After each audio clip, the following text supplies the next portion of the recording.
Next है anxiety disorder, separation anxiety disorder. DSM-4 के according separation anxiety disorder एक आम एंजाइटी डिसऑर्डर है जो बच्चे के डेवलपमेंटल लेवल की उम्मीद से ज़्यादा एंजाइटी के स्टेट प्रोड्यूस करता है। मतलब हम सोचते हैं कि बच्चों के अंदर कोई एंजाइटी नहीं होती, लेकिन इस डिसऑर्डर में हम जितना सोचते हैं उससे भी ज़्यादा बच्चों में एंजाइटी हो सकती है। ये एंजाइटी तब होती है जब बच्चा अपने अटैचमेंट फिगर जैसे parents, primary care giver, close family members से अलग होने या अलग होने की डर उनमें बना होता है।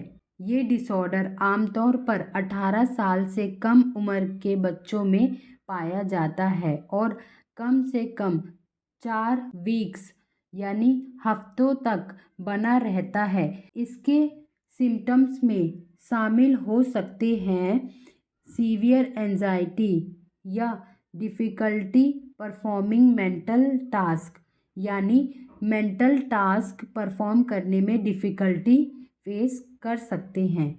लव वंस की सेफ्टी को लेकर अनरियलिस्टिक एंजाइटी, मतलब उनके साथ कुछ गलत ना हो जाए, ये चीज़ें उनके मन में चलती रहती हैं। पेरेंट्स के बिना सोने में प्रॉब्लम होती है, मतलब वो बड़े भी हो जाएं तो भी उनको पेरेंट्स के साथ ही सोना होता है। किसी से अलग होते हैं तो ज़्यादा तनाव जैसे टेंट्रम या चीखना चिल्लाना शुरू कर देते हैं। होम सिकनेस और रिलेटेड एंजाइटी होती है। इसके कुछ फिजिकल सिम्टम्स है जैसे स्पेशली बड़ों में, बड़े बच्चों और एडोलसेंस में, जैसे चक्कर आना, हल्का सिर दर्द रहना, सैडनेस, पेट में दर्द, उल्टी, muscle pain, heart beat increase होना। इस डिसऑर्डर के कारण बच्चा स्कूल जाने या सोशल रिस्पॉन्सिबिलिटीज़ को पूरा करने में अनेबल हो सकता है, जिससे इसके और फैमिली के लिए प्रॉब्लम हो सकती है। टिक डिसऑर्डर। टिक एक ऐसी प्रॉब्लम है जिसमें शरीर का कोई पार्ट बार बार तेजी से और अनकंट्रोलेबली तरीके से हिलता है। आपने कई ऐसे इंसान को देखा होगा जिनका कंधा या आंखें बार बार उनको हिलाने की आदत होती होगी, बार बार पलकें झपकाते रहते होंगे या एक आंख बार बार झपकाते होंगे।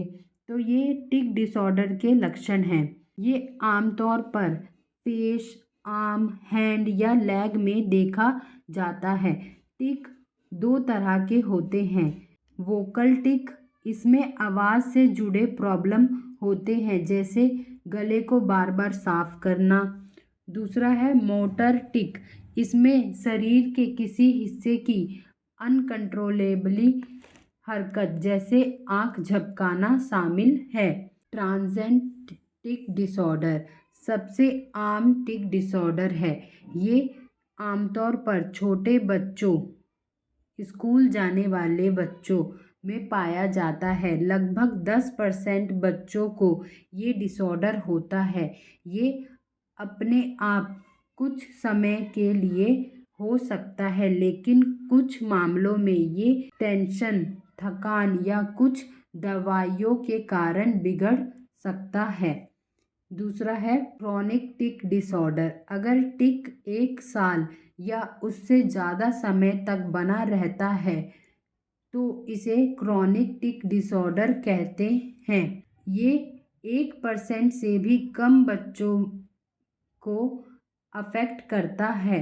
कभी कभी ये टोरेटस सिंड्रोम से जुड़ा हो सकता है।